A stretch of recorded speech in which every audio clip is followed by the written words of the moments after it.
good morning everyone ৰাতিপুৱাই শুই উঠিয়ে জিমত আহিলোঁ জিমৰ পৰা গৈ মই ঘৰত টিফিন পেক কৰি ল'লোঁ আৰু অফিচ গ'লোঁ অফিচৰ পৰা আহিয়ে দেখিলোঁ বাৰ্বি কি কৰিছে চাওকচোন কি কৰি আছা বাৰ্বি হেপী হোলি এতিয়া হোলি নেকি তুমি হোলি খেলিব লৈছা যে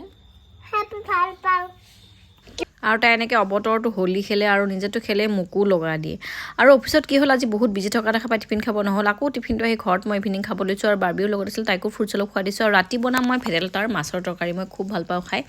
ৰেডি কৰি লৈছোঁ আৰু তৰকাৰী হৈ গ'ল আৰু ইভিনিং কোন আহিছে চাওকচোন আমাৰ ঘৰত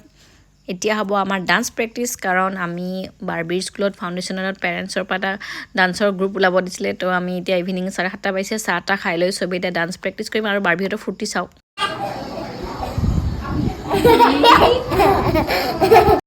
আৰু এই বাজনী আমাক ডান্সটো শিকাব উমলি জামলি গানটোত নাচিম আৰু আপোনালোকেও 10 নৱেম্বৰত চাবলৈ আহিব বাৰ্বিহঁতৰ স্কুলত আৰু আজিৰ মিনি ভ্লগটো ইমানতে সামৰিছোঁ পুনৰ লগ পাম আজিলৈ আহিছোঁ বাই বাই